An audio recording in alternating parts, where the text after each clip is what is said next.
स्वागत है आपका कृष्णा से सीखे पर। प्रस्तुत है श्रीमद् भगवद गीता की सार की सीरीज का तृतीय अध्याय कर्म योग। तो साथियों, अगर अभी तक आपने हमारे चैनल को सब्सक्राइब नहीं किया है तो चैनल को सब्सक्राइब कर ले और बेल आइकन को भी प्रेस कर ले, जिससे आने वाले वीडियोस की अपडेट आपको मिलती रहे। और अगर अभी तक आपने श्रीमद् भगवद गीता के सार के इससे पहले के 2 अध्याय नहीं सुने हैं तो उसके लिंक आपको डिस्क्रिप्शन में मिल जाएगी, वहां से आप इसे सुन सकते हैं।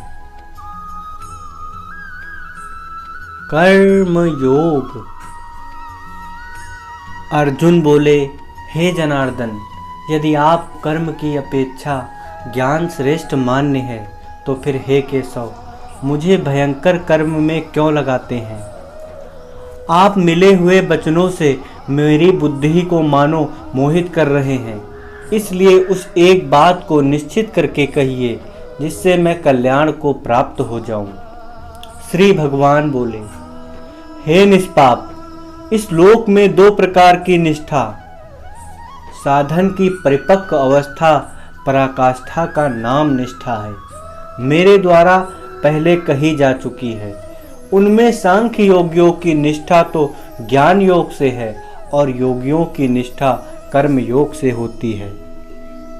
मनुष्य ना तो कर्मों को आरंभ किए बिना निष्कर्मता अर्थात जिस अवस्था को प्राप्त हुए पुरुष के कर्म अकर्म हो जाते हैं अर्थात फल उत्पन्न नहीं कर सकते, उस अवस्था का नाम निष्कर्मता है, यानी योग निष्ठा को प्राप्त होता है और ना कर्मों के केवल त्याग मात्र से यानी सांख्य निष्ठा को ही प्राप्त होता है। निसंदेह कोई भी मनुष्य किसी भी काल में क्षण मात्र भी बिना कर्म किए नहीं रह सकता, क्योंकि सारा मनुष्य समुदाय प्रकृति जनित गुणों द्वारा परवश हुआ कर्म करने के लिए बाध्य किया जाता है। जो मूढ़ व्यक्ति समस्त इंद्रियों को हठपूर्वक ऊपर से रोककर मन से उन इंद्रियों के विषय का चिंतन करता रहता है, वह मिथ्याचारी अर्थात दंभी कहा जाता है।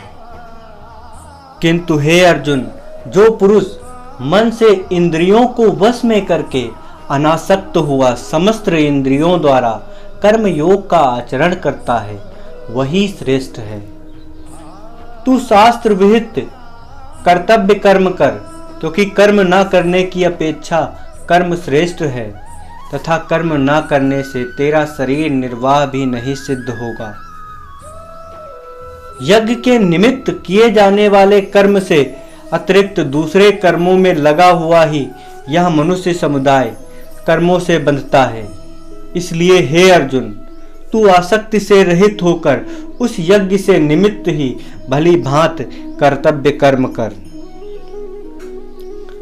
प्रजापति ब्रह्मा ने कल्प के आदि में यज्ञ सहित प्रजाओं को रचकर उनसे कहा कि तुम लोग इस यज्ञ द्वारा वृद्धि को प्राप्त हो और यह यज्ञ तुम लोगों को इच्छित भोग प्रदान करने वाला हो।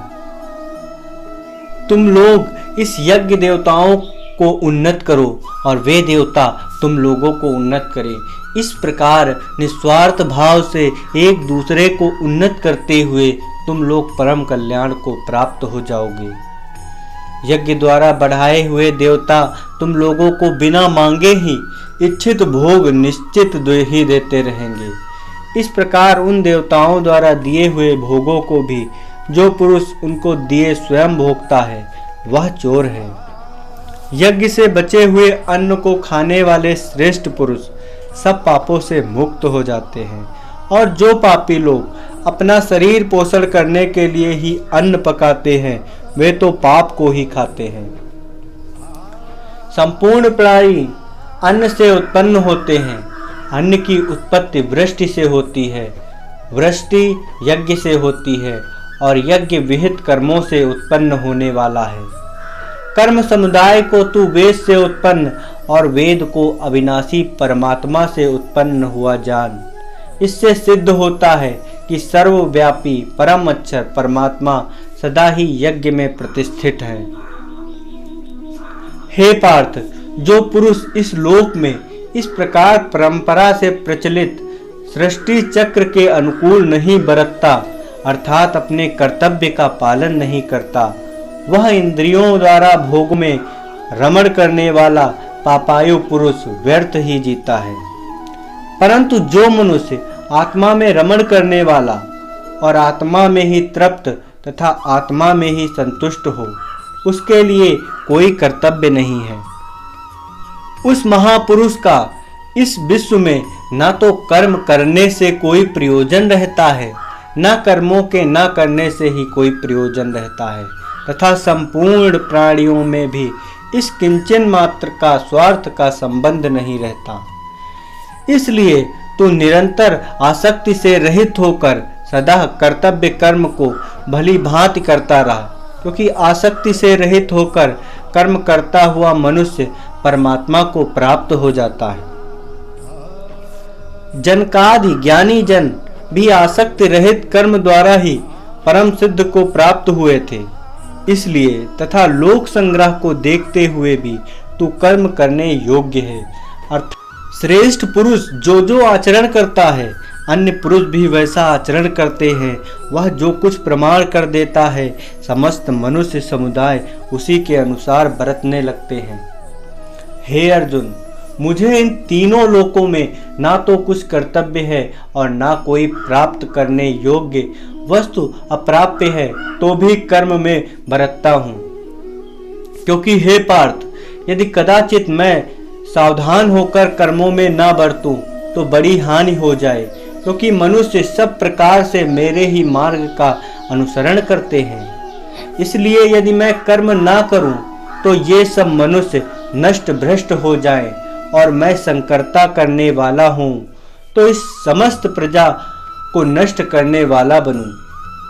हे भारत, कर्म में आसक्त हुए अज्ञानी जन जिस प्रकार कर्म करते हैं, आसक्ति रहित विद्वान भी लोक संग्रह करना चाहता हुआ उसी प्रकार कर्म करे।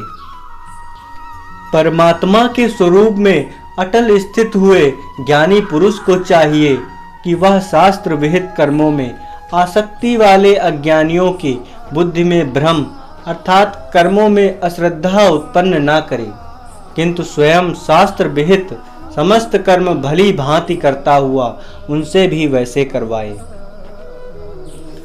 वास्तव में संपूर्ण कर्म सब प्रकार से प्रकृति के गुणों द्वारा किए जाते हैं, तो भी जिनका अंतःकरण अहंकार से मोहित हो रहा है, ऐसा अज्ञानी मैं करता हूँ ऐसा मानता है। परंतु हे महाबाहो, गुण विभाग और कर्म विभाग के तत्व को जानने वाला ज्ञान योगी संपूर्ण गुण को ही गुणों में बरत रहे हैं, ऐसा समझकर उनमें आसक्ति नहीं होती। प्रकृति के गुणों से अत्यंत मोहित हुए मनुष्य गुणों में और कर्मों में आसक्त रहते हैं। उन पूर्णतया न समझने वाले मंद बुद्धि अज्ञानियों को पूर्णतया जानने वाला अज्ञानी विचलित ना करे। मुझ अंतर्यात्मी परमात्मा में लगे हुए चित्त द्वारा संपूर्ण कर्मों को मुझ में अर्पण करके आशा रहित, ममता रहित और संताप रहित होकर युद्ध कर। जो कोई मनुष्य दोष दृष्टि से रहित और श्रद्धा युक्त होकर मेरे इस मत का सदा अनुसरण करते हैं, वे भी संपूर्ण कर्मों से छूट जाते हैं। परंतु जो मनुष्य मुझ में दोष रोपण करते हुए मेरे इस मत के अनुसार नहीं चलते हैं, उन मूर्खों को तू संपूर्ण ज्ञानों में मोहित और नष्ट हुए ही समझ। सभी प्राणी प्रकृति को प्राप्त होते हैं, अर्थात अपने स्वभाव के परवश हुए कर्म करते हैं। ज्ञानवान भी अपनी प्रकृति के अनुसार चेष्टा करता है, फिर इसमें किसी का हठ क्या करेगा। इंद्रिय के अर्थ में अर्थात प्रत्येक इंद्रिय के विषय में राग और द्वेष छुपे हुए स्थित है।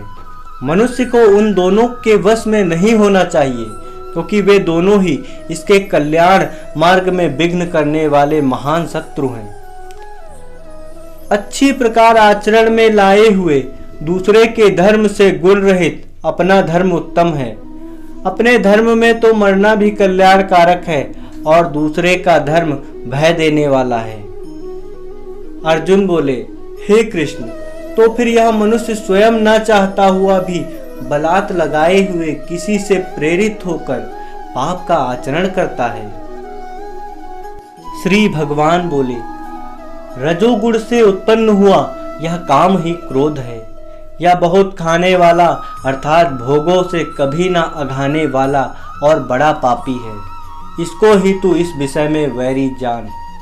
जिस प्रकार धुएं से अग्नि और मैले से दर्पण ढक जाता है तथा जिस प्रकार जेर से गर्भ ढका रहता है, वैसे ही उस काम द्वारा यह ज्ञान ढका रहता है। और हे अर्जुन, इस अग्नि के समान कभी न पूर्ण होने वाले काम रूप ज्ञानियों के नित्य बैरी द्वारा मनुष्य का ज्ञान ढका हुआ है। इंद्रियां, मन और बुद्धि ये सब इसके वास स्थान कहे जाते हैं। यह काम इन मन, बुद्धि और इंद्रियों द्वारा ही ज्ञान को आच्छादित करके जीवात्मा को मोहित करता है। इसलिए हे अर्जुन, तू पहले इंद्रियों को वश में करके इस ज्ञान और विज्ञान का नाश करने वाले महान पापी काम को अवश्य ही बलपूर्वक मार डाल। इंद्रियों को स्थूल शरीर से यानी श्रेष्ठ, बलवान और सूक्ष्म कहते हैं। इन इंद्रियों से पर मन है, मन से भी पर बुद्धि है और जो बुद्धि से भी अत्यंत पर है वह आत्मा है। इस प्रकार बुद्धि से भी पर अर्थात सूक्ष्म, बलवान और अत्यंत श्रेष्ठ आत्मा को जानकर और बुद्धि द्वारा मन को वश में कर हे महाबाहो, तू इस काम रूप दुर्जय शत्रु को मार डाल।